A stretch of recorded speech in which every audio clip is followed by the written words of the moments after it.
Comenzamos semana y comenzamos a lo grande, ¿no? Con el presidente de Saski Baskonia, con Josean Kerejeta y máximo accionista del Deportivo Alavés.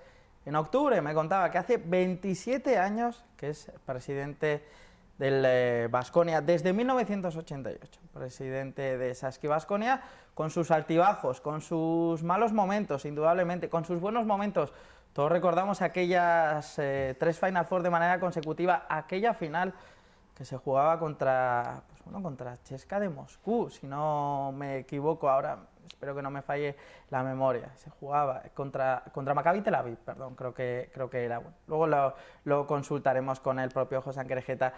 Una temporada complicada, la que está viviendo el máximo mandatario del Saski Baskonia en el Buesa Arena. No están acabando de salir las cosas bien. Después de 18 años se quedaba el Baskonia fuera de esa Copa del Rey, ya lo conocen todos ustedes. Y bueno, entramos en ese top 16, la última jornada se falló en Málaga y no dimos ese salto de calidad. 22 jugadores son los que han pasado ya por aquí, por el pabellón de Zurbano, y veremos si esta semana tenemos nueva presentación. Nos hace falta, ante las bajas de Fernando Sanemeterio, todavía un par de semanas le quedarán al capitán vasconista y la importante baja de cerca de 8 meses de Davis Bertans. Pero de esto y de muchos temas más charlaremos del Deportivo Alavés, de cómo lo ve Josean, de cómo está viendo al equipo. Nos consta que muchas veces desde el palco, animando, está en la actualidad albiazul también.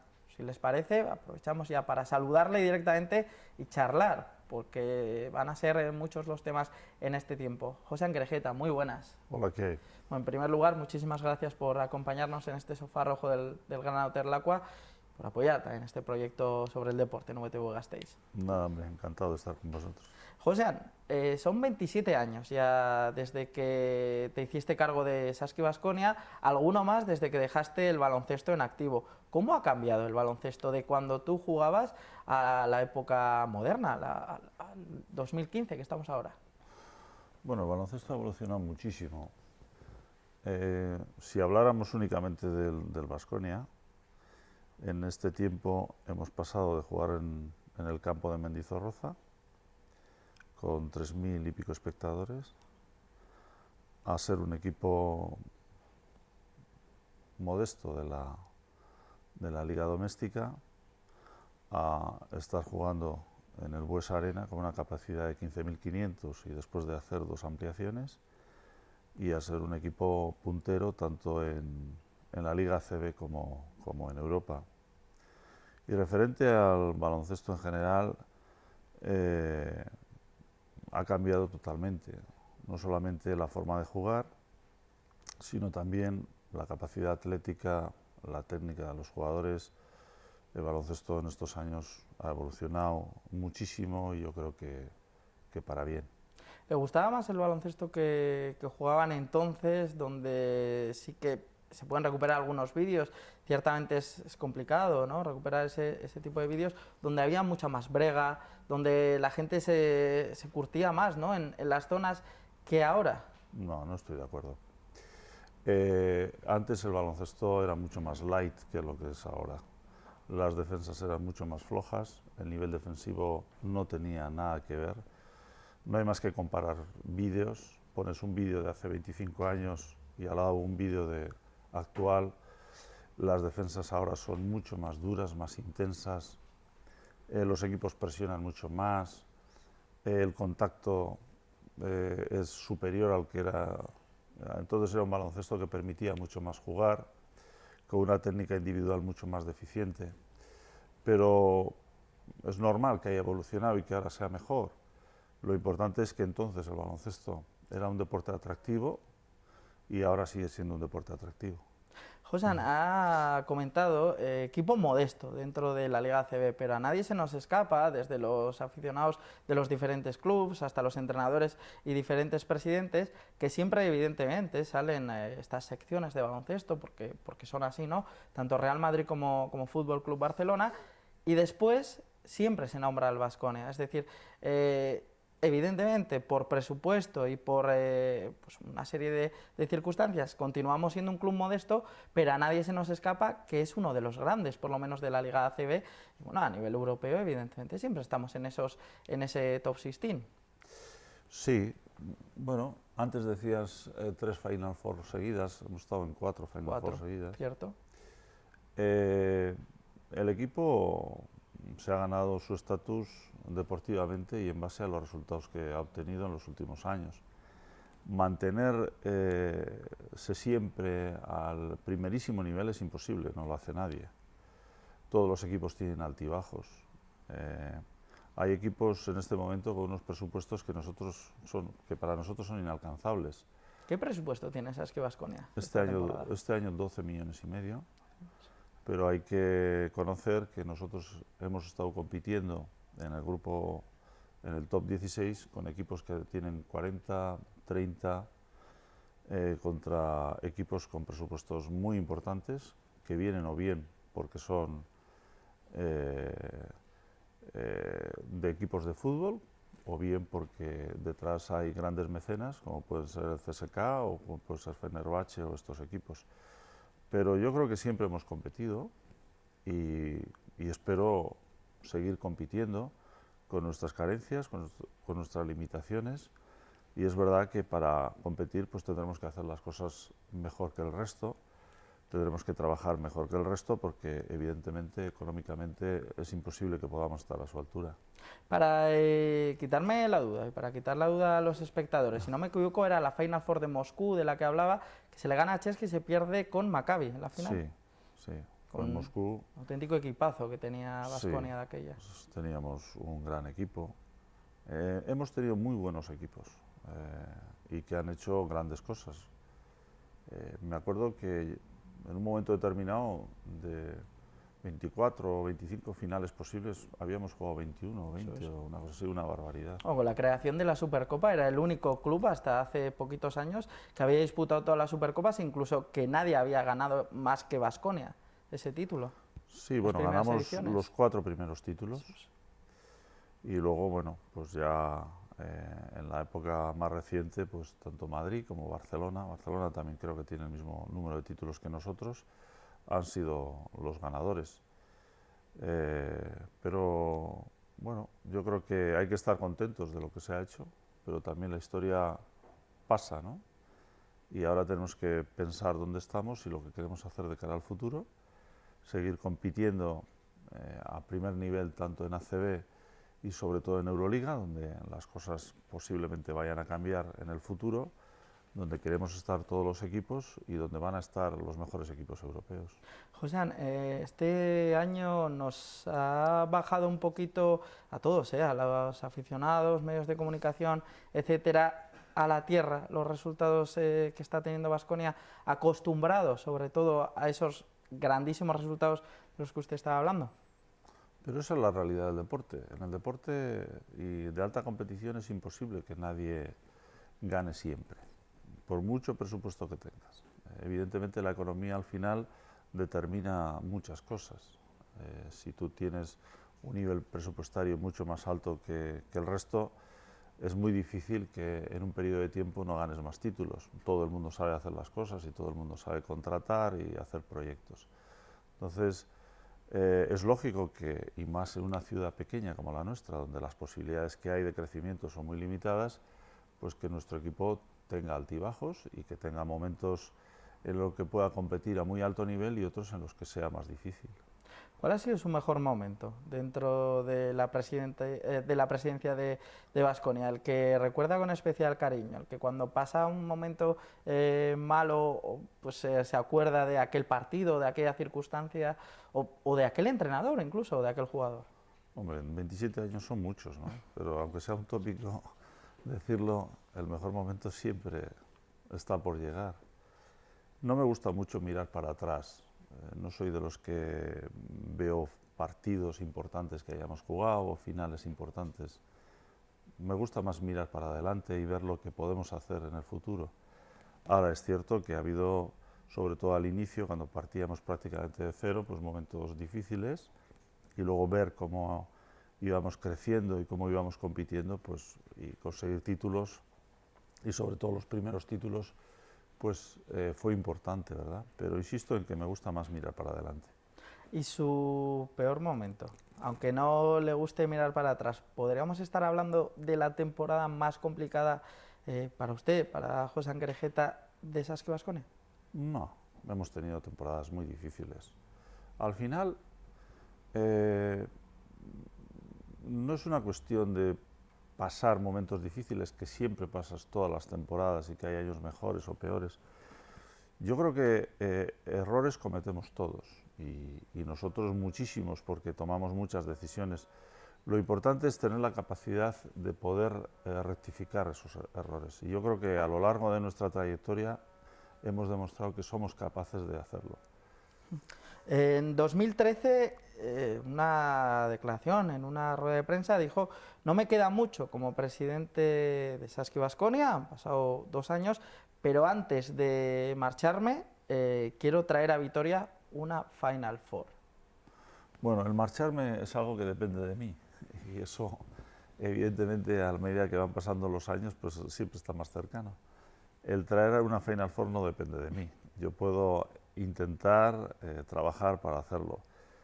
Yo creo que en general la Euroliga está en deuda con Vitoria por muchas cosas y estoy convencido de que tarde o temprano Vitoria tendrá una Final Four por muchas cosas, pero también es cierto que en este momento la apuesta de la Euroliga es llevar este evento a grandes ciudades, ciudades como Milán, Tel Aviv, Moscú, y bueno, yo espero que pronto se acaben las ciudades importantes de Europa y nosotros tengamos un hueco. Y que Vitoria también se convierta en una ciudad importante de Europa gracias al deporte. Evidentemente se están dando pasos en ese aspecto, en el de poder traer una Final Four. Se hablaba mucho de ocupación hotelera, tampoco se van haciendo más hoteles en nuestra ciudad. Se hablaba del pabellón, que tenía que tener una capacidad mínima. Se ha realizado esa inversión, estamos ya en esos 15.000. Bueno, se van dando pasos, ¿no? de cara sobre todo a ese objetivo, a ese gran objetivo de la posible Final Four. Yo no creo que la capacidad hotelera sea un problema, porque no hay que olvidar que nosotros estamos situados en un entorno en el que muy cerca, a menos de una hora, tenemos ciudades como Donosti o como Bilbao, que perfectamente pueden suplir esas carencias que puede tener Vitoria. Nosotros hemos estado jugando Final Fours en Moscú, en Praga, y llegar desde los hoteles al pabellón pues costaba más de una hora. Por tanto, ese nunca va a ser un problema.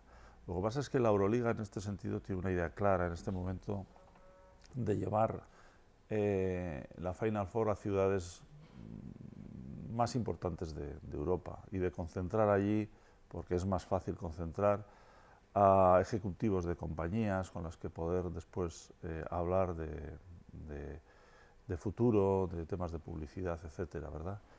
Pero, insisto, tendremos nuestro hueco. Yo al menos espero que en un momento determinado tengamos una Final Four. Hablando de Euroliga, le escuchaba la semana pasada en Radio Vitoria, en el que era muy tajante de cara a la pregunta: la temporada que viene vamos a tener Euroliga en Vitoria. Decía que sí, de manera tajante. Yo me gustaría ir un pasito más.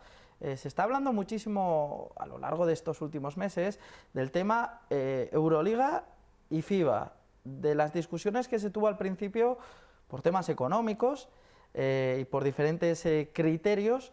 Parece ser que ahora la apuesta fuerte, y corríjame si no es así, es de FIBA frente a Euroliga, si han mantenido ya reuniones con ellos y si ese sistema de FIBA que se quiere implantar, estilo pues, la Champions League en fútbol o la UEFA Europa League, de manera clasificatoria, es decir, por criterios clasificatorios, entrar en esa competición. Mira, nosotros en un momento determinado tomamos una decisión de salir de la FIBA porque FIBA era quien decidía qué sistema de competición, cómo era el reparto de los derechos de televisión, y nosotros en un momento determinado decidimos que los mejores clubes de Europa podíamos crear una sociedad y a través de esa sociedad defender nuestros intereses muchísimo mejor, porque éramos dueños de nuestro propio futuro y no estábamos pendientes de de la decisión que tomara FIBA. En este momento esa sociedad se ha desarrollado muchísimo, es una sociedad que tiene un proyecto muy importante de cara al futuro, en que los propios socios, los grandes equipos de Europa, queremos seguir y queremos crecer, y probablemente a corto plazo haya noticias importantes respecto a cómo va a ser la Euroliga en el futuro. FIBA, por mucho que quiera y por mucho que pueda plantear, está en su derecho de poder plantear el tipo de competición que quiere, pero no es voluntad de los equipos europeos entrar en una dinámica con FIBA, sino seguir desarrollando una sociedad en la que somos propietarios. Estaríamos hablando, José, que los grandes clubes, léase Real Madrid, Barcelona, Panathinaikos, Olympiacos, CSKA, Baskonia, Armani, apuestan por Euroliga. Absolutamente todos. Nosotros hemos tenido recientemente una reunión en Barcelona, donde hemos estado los 11 equipos que tenemos licencia A, y la decisión nuestra en ese sentido es muy clara. Hace ya un par de temporadas también se hablaba de la creación, y tal vez por aquí, no sé si fue por aquí la reunión, de la creación de esa Liga Europea. Una Liga Europea que evidentemente de cara a derechos de televisión se vendería muchísimo más caro, de cara al aficionado es mucho más atractivo, sin menospreciar absolutamente a nadie, ver a Maccabi Tel Aviv o a CSKA de Moscú o a Panathinaikos el fin de semana, que ver, y sin que se enfade nadie, vuelvo a repetir, a UCAM de Murcia o otra serie de equipos, ¿no? Iberostar, etcétera. ¿Se podría ir por ahí el tema Euroliga, de que viniese los fines de semana, y la Liga ACB, la competición doméstica, irse entre semana? Yo no creo que sea tan importante el que sea el fin de semana. El más importante es el proyecto, y el proyecto es, al final todo se basa en la competición.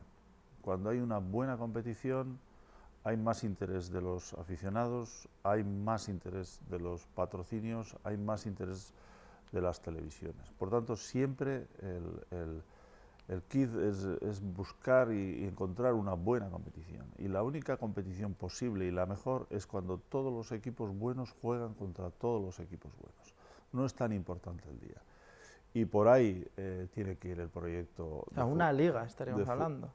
Por ahí tiene que ir el proyecto de futuro. Las ligas domésticas en toda Europa están a la baja. Entonces, no es normal que nosotros, por una cuestión de sorteo, un año juguemos contra unos equipos, otro año juguemos contra otros, y que no podamos dar a nuestros aficionados la posibilidad de ver a los mejores equipos europeos. Y por ahí va a ir el proyecto futuro. Sí, de hecho, bueno, ya se creó en su época la Liga Adriática por unificar, ¿no?, la zona de los Balcanes, etcétera. Sí, pero bueno, no tiene nada que ver. El problema es que en la Liga Adriática, en esa zona, al haber, bueno, sobre todo después de la desintegración que hubo en los Balcanes y la creación de tantos países nuevos, las ligas que tenían o que tienen son ligas muy pequeñas y ligas menores, y entonces decidieron hacer una competición más importante en la que pudieran tener mejores partidos y más partidos, ¿no? Pero bueno, eso es una cuestión que además ahora parece ser que incluso tienen problemas con la FIBA en cuanto a continuidad de esa competición. Pero yo creo que es evidente que, y en el fútbol, en el deporte profesional y en el fútbol también, al final no hay que engañarse. Los equipos queremos generar recursos. Para generar recursos hace falta una buena competición. Y tanto en fútbol como en baloncesto, siempre el fútbol va un poco más retrasado que el baloncesto en la toma de decisiones. La única posibilidad es hacer una competición europea muy fuerte. ¿De qué año estaríamos hablando de esta competición? ¿2016, 2017? Yo creo que 2016-2017 va a ser el año en que empiece esa competición. Sí. Para terminar ya con el tema Euroliga, ¿habéis mantenido también reuniones dentro de este G11, podríamos llamar, de Euroliga, de los clubes con licencia A? ¿Habéis mantenido algún tipo de reunión también con NBA para buscar su apoyo? No, no. NBA no está, por mucho que se diga en los medios de comunicación y por mucho que se hable de la NBA, NBA no está interesado en Europa en este momento. NBA tendría que hacer un desembarco y una inversión que en este momento ese dinero lo necesitan para su propio proyecto en Estados Unidos. Y es más, a mí la NBA no me gusta mucho. A mí me gustan ciertos partidos de los playoffs, pero el baloncesto que se practica en la NBA no me gusta. Es un baloncesto muy individualista, muy atlético, que evidentemente tiene sus cosas positivas, de ritmo, etcétera, pero a mí me gusta más el baloncesto europeo. El tipo de espectáculo y de entretenimiento que se organiza en los partidos de la NBA va con una filosofía de vida, una forma de entender el deporte que es muy americana. Trasladar eso a Europa, yo no digo que en el futuro no pueda ser, pero en este momento se me antoja un poco difícil. Lo que sí que le interesa a la NBA indudablemente y cada vez está siendo de mayor medida son los jóvenes talentos que cada vez se van antes, no sé si acertado o desacertadamente. Ya hemos visto el último caso de Víctor Claver, que apenas ha tenido oportunidades en Portland Trail Blazers y ha tenido que venir a Khimki, ¿no?, a Rusia. Sí que le interesa a esos jóvenes talentos, pero no les acaba de interesar, por lo que son saco de sus palabras, los clubes o las entidades. No, NBA, si viniera a Europa, sería para tener su división europea. Y probablemente por tener aquí más peso, contaría con ciertos clubes de ciudades muy importantes y que puedan tener una economía de ese nivel. En cuanto a los jugadores, ya es una cuestión de cada uno. Es cierto que el jugador europeo no tiene el atleticismo del jugador americano, pero tiene mucha mejor preparación técnica y mucho mayor conocimiento del juego. Para ellos es más fácil contratar y poder meter en sus equipos al jugador europeo que el jugador americano, que en muchas cosas es, digamos, que más díscolo que el europeo. Luego ya es la cuestión de cada uno de cuándo da ese paso. Yo creo que hay jugadores que quizá den el paso excesivamente pronto, y un jugador en una edad determinada, si no juega, y jugar es fundamental para la progresión, por muy bueno que sea a edades muy jóvenes, pues a veces no termina de desarrollar todo su talento, y la prueba es que hay muchos jugadores que van a la NBA pareciendo que van a ser grandes jugadores, no juegan y vuelven aquí siendo jugadores mediocres. Uno de los grandes jugadores que tiene la oportunidad, además de poder ver en directo, ¿no?, la suerte, y que nunca quiso ir a la NBA, es Dejan Bodiroga, ¿no? Rebosaba talento por todos los costados y no dio ese paso jamás de ir a esa NBA. Sí, pero Bodiroga ha sido un jugador extraordinario, pero Bodiroga tenía un estilo de juego, una velocidad de ejecución de las cosas que quizá no encaja con el estilo de la NBA, ¿no? Hay muchos jugadores que son muy buenos en Europa y luego no encajan tanto allí, y hay otros jugadores que igual no destacan tanto en Europa, pero destacan en la NBA. El baloncesto al final es el mismo juego, pero hay ciertas diferencias entre un baloncesto y otro. José, ¿en qué le gusta a usted? ¿Los bases eléctricos, le hace James Adams, o los bases más cerebrales? Porque, por ejemplo, Prigioni, Calderón, porque esta temporada se está teniendo muchísimo debate en cuanto al tema de bases. Y me remito a su primera respuesta en esta charla. Ha cambiado muchísimo el juego. Se ha pasado de un juego más tranquilo a un juego más eléctrico. A mí me gustan los bases buenos y los bases que te hacen ganar. Entonces, si es eléctrico y no es muy buen asistente y te hace ganar, perfecto. Y si es muy buen asistente y no es muy eléctrico y te hace ganar, también perfecto. Yo creo que a veces hay debates y cosas que están bien, y de cara al público me parece fenomenal, pero yo creo que los equipos se pueden construir de forma muy diferente. Y lo importante es que los jugadores sean buenos y que tengan calidad. Y a partir de ahí es mucho más fácil construir que si no tienen calidad. está claro. Como se suele decir siempre, y en las tertulias de baloncesto lo vemos nosotros, los buenos siempre conmigo, los buenos en mi equipo. Hablando de la construcción del equipo, este año, récord absoluto, y no sé si es muy bueno de cara pues, a absolutamente todo, ¿no? 22 jugadores, al igual que Manresa, con el debut este pasado fin de semana de Jakur Palsson. ¿Qué se ha hecho mal, José? ¿Qué se ha hecho mal al principio de temporada para tener tantos cambios? Desde el entrenador, que comenzaba con Marco Crespi, ahora está Ivonne Navarro, hasta todos estos jugadores. Bueno, lo importante no es aprobar el primer trimestre, sino aprobar en junio, ¿verdad? Evidentemente hemos cometido errores. El mayor error fue la contratación del entrenador. Siempre a la hora de confeccionar la plantilla contamos con el entrenador. Si partes mal, la continuidad es mala.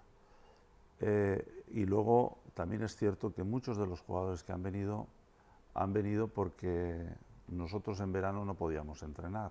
Teníamos muchos jugadores internacionales con su selección y por tanto necesitábamos traer jugadores para entrenar sabiendo que su periodo aquí va a ser muy corto. Entonces contar con esos como contrataciones pues no me parece lógico tampoco. Luego se han cometido errores en contrataciones, pero se ha rectificado. Y la prueba es que las decisiones que hemos tomado posteriormente nos han servido para competir en el top 16, en el que nos hemos quedado fuera por una cuestión de average, y para que la segunda vuelta de la competición en la ACB estemos, después de Madrid y Unicaja, siendo el tercer equipo. Por tanto, errores hemos cometido, errores vamos a seguir cometiendo muchísimos, pero lo importante es rectificar y lo importante es que cuando nos examinemos en junio y veamos cómo ha sido el curso, estemos satisfechos del resultado final. ¿Ha lastrado el tema cupos a la hora de contrataciones? ¿Se tenían en cartera o se podía haber accedido a algunos jugadores que por este sistema de cupos que actualmente tiene la Liga ACB y que este verano se tiene que volver a negociar? Usted muchas veces ha dicho y ha apostado por el libre mercado. ¿Se ha visto lastrado Baskonia por este sistema? Igual que el resto de los clubes. Cuando hay unas normas, a todos los equipos nos lastra igual. Al final son normas que son iguales para todos y por tanto no hay diferencias. A mí me parece que es un sistema hoy en día que no tiene sentido. Yo creo que cada uno tiene que construir un proyecto basado en el conocimiento que tiene en su capacidad económica, basado en el entorno que tiene, en lo que le gusta al entorno que tiene, a los aficionados, y a partir de ahí competir. No tiene mucho sentido que aquí hay unas normas y que en Europa, por ejemplo, sean las normas diferentes. Yo soy partidario de libre circulación, yo soy partidario de que cada uno construya su proyecto lo mejor posible, porque incluso evitaría muchas veces la inflación económica, pero bueno, estamos sujetos también a normas y las tenemos que acatar, pero yo creo que una libre circulación de jugadores evitaría muchos de los problemas que hemos tenido en general, no nosotros, sino en general todos los clubes. ¿Vamos a poder ver un nuevo jugador esta semana en Baskonia? Más allá de que a Jakur Palsson termina contrato, si no me equivoco, o entre hoy y mañana, se hablaba en su día, se habló de Gadeford, se habló de la vuelta de Hanga, sobre todo que estaba muy actualidad la semana pasada, y tenemos que cubrir esa baja, ya decíamos en la presentación, ¿no? La de Fernando Sanemeterio, sobre todo, que le quedan un par de semanas, pero tal vez la baja más sensible, la de nuestro tirador, ¿no? la de Davis Bertans. ¿Vamos a poder ver esta semana en el Bues Arena un nuevo jugador? Probablemente, casi seguro que sí, porque el equipo ya está muy justo. Lógicamente a estas alturas de la temporada el peso y la carga de tantos partidos se nota, empieza a haber lesiones, empieza a haber pequeñas cosas y nuestro equipo no tiene 15 jugadores como tienen los grandes equipos europeos y por tanto necesitamos traer algún jugador más, en eso estamos. No le voy a pedir un nombre, evidentemente, tendrá varios encima de la mesa y tampoco es cuestión de desvelar absolutamente nada, porque quedarán flecos de negociar y demás, pero estaríamos hablando de en torno a miércoles, jueves, podríamos tener nueva cara. No lo sé. cuando venga vendrá y os lo presentaremos. Aterrizará en Foronda, que también es... Foronda complicado, Foronda es más complicado, pero bueno.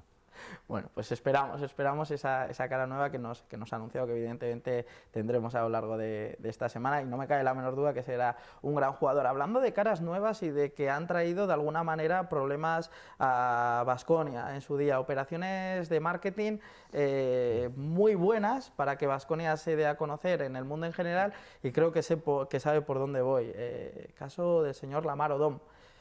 ¿Realmente se creía que podía estar físicamente bien para aportar algo al equipo en cuanto a jugador, o era más lo que se ha dicho en algunos medios de comunicación, no sé si con buena o con mala intención, que era una gran operación de marketing para que Baskonia pues saliese de las fronteras europeas y se diese a conocer en el mundo estadounidense? Yo entiendo vuestro trabajo. Escribir todos los días, hablar todos los días, tiene que ser muy complicado. Pero nosotros, cuando tomamos una decisión, es pensando únicamente en el tema deportivo. Luego las cosas pueden salir bien o pueden salir mal, pero no existe nada detrás. Lamar, y además para nosotros fue absolutamente sorprendente el eco que tuvo la contratación de Lamar. Fue una cosa absolutamente sorprendente. Yo, vamos, no pasaba por mi cabeza que pudiera tener ese efecto. Pero no solamente sí un que iba a efecto tener local. un efecto, no igual tan grande como está comentando que se esperaban. Yo en ningún momento lo pensé, y mucho menos que tuvo un efecto además internacional, ¿no? A partir de ahí, pues deportivamente es cierto que no funcionó y no hay que darle más vueltas. Contratamos un jugador, no funcionó, como muchos que contratamos y no funcionan. Lo único que tenía ese eco enorme, que hay muchos jugadores que no lo tienen, pero no hay que buscar más historias. Nosotros cuando contratamos es porque pensamos que deportivamente nos puede ayudar, y punto. Todavía tiene una casa y dijo las últimas palabras, todos recordamos, volveré a Vitoria. Ojalá si vuelve, pues vuelva bien como aficionado o realmente a jugar a baloncesto. Zanjando este tema, evidentemente ya el tema Lamar Odom pasó a la historia en su día, pero a mí sí que me gustaría hablar de los jóvenes talentos de Baskonia. Está saliendo ahora con todo el tema de lesiones, bueno, hombres como Tadas Kerkis, como el propio Carlos Martínez, se habla mucho de Bordiñón, de otros jugadores que evidentemente este año están teniendo una serie de cesiones, ya van 4 clubes como es Devon Manostrum. ¿Qué le ocurre a la cantera de Baskonia? Más allá de que este fin de semana se han hecho hitos importantes, ¿no? Ya se conocía el ascenso del Fundación 5+11 a la Liga EVA, y también este fin de semana se ha sido campeón junior. La cantera del Baskonia es una cantera muy clara. Nosotros contratamos jugadores pensando en que pueden llegar en un momento determinado al primer equipo. En Vitoria tenemos un hándicap que no tienen en Barcelona o tienen en Madrid o en Andalucía, y es que aquí no tenemos competición. Aquí construir y hacer un equipo para ganar por 40, 50 puntos cada partido no sirve para nada. Los jugadores necesitan progresar, y para progresar necesitan competir y tener partidos importantes. Entonces nosotros siempre hemos hecho lo mismo. Hemos contratado jugadores con proyección, y en la medida de que su progresión nos decía, los íbamos cediendo a diferentes equipos, unas veces en LEP, otras veces en EVA, otras veces en Primera, incluso en ACB algunos, y eso nos ha ido siempre bien, porque hemos tenido muchísimos jugadores, muchos de ellos en la NBA, y esa es la línea que tenemos y en la que vamos a seguir. Luego es cierto que cuando contratas jugadores, pues no todos llegan, porque llegar es muy difícil. Unos no llegan porque no tienen la progresión suficiente, otros porque este es un deporte complicado, otros porque quizá no tienen la cabeza lo suficientemente bien amueblada. En fin, cada caso es un caso diferente, pero yo creo que el porcentaje de jugadores que han llegado a ser importantes es muy alto. Las 3 perlas ahora mismo de Baskonia, por todos son conocidos, ¿no? Tanto Carlos Martínez como Tadas Kerkis, como el propio Bordiñón, del que se tienen muchas esperanzas. Sí, pero no hay que presionar. Los chavales al final tienen unas edades en las que tienen que desarrollar su físico, su talento, su inteligencia, y si tienen que ser jugadores, el tiempo lo dirá. Yo he conocido muchísimos casos de jugadores que con 17, 18 años parecían, o incluso antes, que iban a ser estrellas y luego no lo han sido, y casos al revés también. Pero son críos que todavía están sin formar y hay que trabajar con ellos, pero tampoco presionarles en exceso. Son niños, que Claro, diríamos. claro. Dos últimas preguntas antes de entrar en el tema del Deportivo Alavés, de manera muy breve. ¿Ivonne Navarro va a estar la temporada que viene en el banquillo de Baskonia? No es el momento de hablar de futuro, ahora es el momento de hablar de la competición, de terminar los 5 partidos que nos quedan, de intentar ganarlos, de jugar los playoffs a alto nivel, y luego habrá tiempo para tomar decisiones en cuanto al equipo del año que viene, en cuanto al entrenador, en cuanto a lo que va a ser el Baskonia de la temporada 15-16. No se cierra a ello. O sea, no se cierra absolutamente a nada. A poder contar con el Gasteiztarra en el banquillo, haciendo un poquito, repasando la plantilla. Entiendo que no quiera hablar de la plantilla el año que viene porque quedan las fechas importantes, y en las que debemos de entrar también, pero me salía que en la temporada que viene, en principio, contamos con James, Caser, Tilly, Toko Sengelia y Davis Bertans. El resto de jugadores es otra vez a reinventarse, ¿no? Como cada verano, Baskonia. Yo entiendo que vosotros queráis saber el entrenador, el equipo, el masajista, pero no es el momento. Valoración que hace de esta temporada, José. ¿Qué nota le pone al equipo tanto en lo que llevamos de Liga ACB, aunque falta lo importante, como en la Euroliga? Bueno, en Euroliga ha terminado, y al terminar, yo siempre digo que para mí lo más importante es competir y estar en cada partido y tener posibilidades de conseguir algo hasta el final. Y en ese sentido, en Euroliga lo hemos conseguido. Ha sido una mala suerte que por una cuestión de una canasta no estemos en este momento jugando contra el Madrid. Y la Liga queda lo más difícil. Es muy pronto para hablar de la Liga, porque queda 5 partidos muy difíciles y luego los playoffs. Cuando termine será el momento de hacer un balance, pero hasta ahora el equipo tiene mucho mérito, con un comienzo muy malo, el haberle dado la vuelta y estar ahora mismo compitiendo. Objetivo quinto, sin perder de vista que se ha puesto realmente a tiro esa cuarta posición. Y comentaban también en Radio Vitoria, objetivo las semifinales. Ganar un título sería el colofón a esta temporada difícil que comenzamos, con muchísimos cambios, como ya hemos venido hablando, pero sería la guinda del pastel. Bueno, ganar un título siempre es a lo que uno aspira siempre, ¿no? Cualquier competición, pero es muy pronto. Nosotros, además, muchas veces queda lo más difícil. Hay que ver cómo llega el equipo a los playoffs, si tiene bajas, si no tiene bajas, en fin, es muy difícil. Ahora tenemos que centrarnos en estos 5 partidos y luego en el playoff, y habrá tiempo después para ver si nos hemos clasificado en el playoff, qué rival tenemos, en qué puesto estamos, en fin, queda mucho. Zanjamos tema Baskonia y entramos de manera muy rápida porque apenas nos queda tiempo en el Deportivo Alavés. Me gustaría saber, José, cómo fue su entrada en el Deportivo Alavés. Es decir, las instituciones apostaron mucho por la entrada del grupo Saski Baskonia dentro del Deportivo Alavés. Sí, bueno, nosotros siempre hemos tenido una buena relación institucional. Si no la hubiéramos tenido, hubiera sido imposible que nuestro equipo pudiera competir en los niveles que ha competido. No tenemos que olvidar que estamos en una ciudad pequeña, somos la única ciudad europea de esta dimensión que tiene una licencia A, competimos con ciudades, conocéis, Madrid, Barcelona, Tel Aviv, Milán, Moscú, Atenas, que tienen mucha más capacidad y por tanto más posibilidades de generar recursos, y si nosotros no mantenemos aquí de alguna forma una comunión entre aficionados, medios, instituciones, es imposible competir.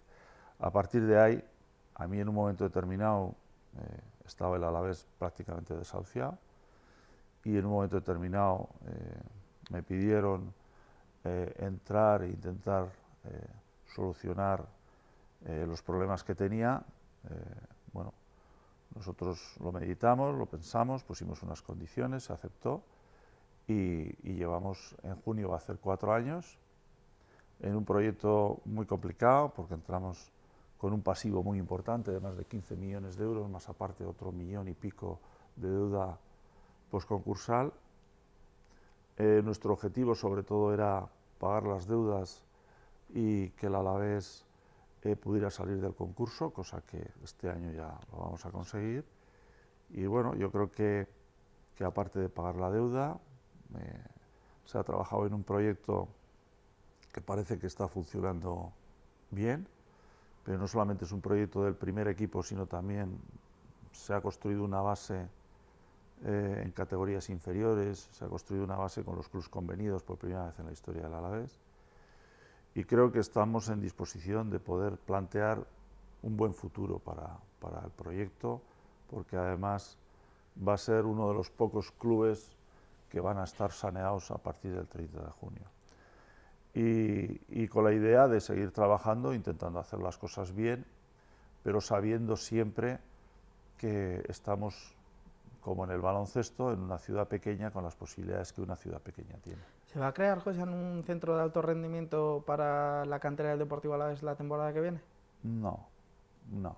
Lo que sí vamos a hacer es, nosotros en los últimos años hemos destinado muchos de nuestros recursos a pagar la deuda, prácticamente entre 1,5 millones y 2 millones de euros todos los años, con un presupuesto de 7,5, que es un porcentaje muy alto. Es posible que en el futuro, evidentemente contamos con esos recursos porque ya no tenemos que pagar deuda, es posible que se incrementen los derechos de televisión, pero lo que no vamos a hacer es no mejorar el patrimonio ni mejorar las instalaciones que tenemos. El futuro del Alavés siempre será importante si es capaz o somos capaces de trabajar bien en nuestras categorías inferiores y de sacar jugadores jóvenes aquí. Y para eso tenemos unas instalaciones que están bien, pero que necesitan mucha inversión para mejorar. Sobre todo, a mí lo que me gustaría es que toda la estructura deportiva pudiera estar en Ibaya, y para eso actualmente esas instalaciones no están en condiciones y habría que invertir ahí dinero, e invertiremos dinero para mejorar eso. Hay un centro como el Arambe también, del que se ha hecho, el Deportivo Alavés se ha hecho con él, con el convenio con Aurrera. No, no. Nosotros tenemos un convenio con el Aurrera, un convenio en el que ellos son los dueños del club y nosotros aportamos una cantidad de dinero por una serie de derechos. Pero el Arambe lo gestiona enteramente la Aurrera de Vitoria. Hablando de dinero, José, no sé si conoce al señor Javier Tebas. Sí, claro, claro que le conozco. Abogado del, bueno, del innombrable, ¿no? Como se suele decir, Dimitri Peterman.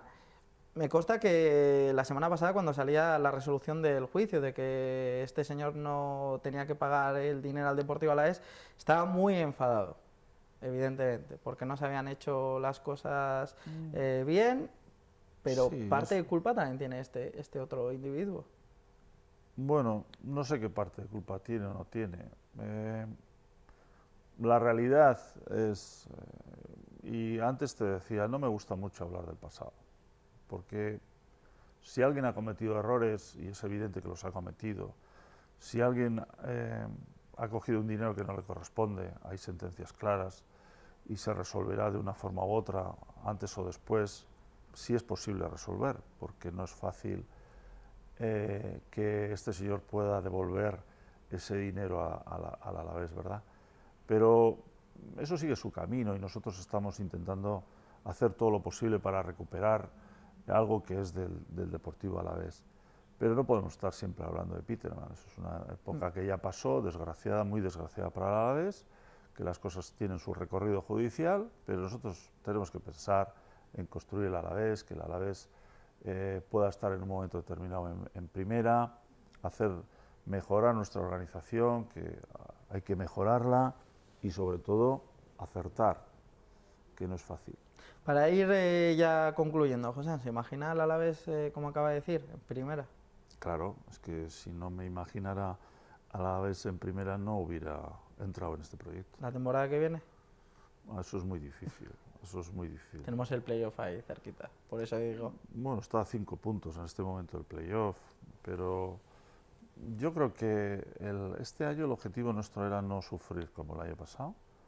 Ese objetivo se ha conseguido, estamos a 14 puntos del descenso, es un colchón muy importante, sobre todo quedando 8 partidos, pero no podemos, tenemos que tener la ilusión de hacer las cosas bien, de mejorar el proyecto, de conseguir un club muy sólido, cosa que en este momento no lo es, y si vamos consiguiendo eso, al final habrá un premio deportivo, porque yo creo que por muchas cosas el Alavés tiene que estar o puede estar en primera división, pero no podemos estar pensando únicamente en primera división. O sea, yo creo que los clubs cuando ascienden en un entorno tan pequeño, lo que es estructura del club, organización del club, economía, tiene que tener mucha solvencia y mucha solidez. Si no, es subir para caer inmediatamente. El gran objetivo de Saski Baskonia y de, evidentemente, el Deportivo Alavés ahora podría ser el que el nombre de Vitoria-Gasteiz en Europa se relacione con el deporte gracias a estas dos grandes entidades, como son el Deportivo Alavés y Laboral Coche Baskonia. Bueno, yo creo que si vas por Europa, en muchísimos sitios el Baskonia es muy conocido. O sea, yo creo que la marca Baskonia es una marca muy potente y marca muy reconocida. En su momento lo fue la del Alavés, luego ha tenido una travesía muy dura y esperemos trabajar para que pueda recuperar ese nivel, pero es evidente que somos una ciudad pequeña, que no tenemos tantas cosas que podamos exportar, ¿no? A todos los niveles. Nosotros estamos en el mundo del deporte y evidentemente nos gustaría que tanto el Alavés como el Baskonia pudieran aportar y sobre todo pudieran llevar el nombre de esta ciudad no solamente por el resto del Estado, por Europa, sino si fuera por todo el mundo mejor, claro. José, muchísimas gracias por ese repaso de toda la actualidad de Baskonia. Nos quedamos con esos mensajes, esa futura Liga Europea, ese jugador que va a llegar a la entidad esta semana y su deseo también de que el Deportivo Alavés evidentemente esté en la primera división. Muchísimas gracias una vez más por habernos acompañado. Nada, gracias a vosotros. Y a todos ustedes, pues espero que les haya gustado esta charla con el director, con el máximo mandatario de Saski Baskonia, con el máximo accionista del Deportivo Alavés, con Josean Querejeta, que evidentemente rebosa deporte igual que en esta casa.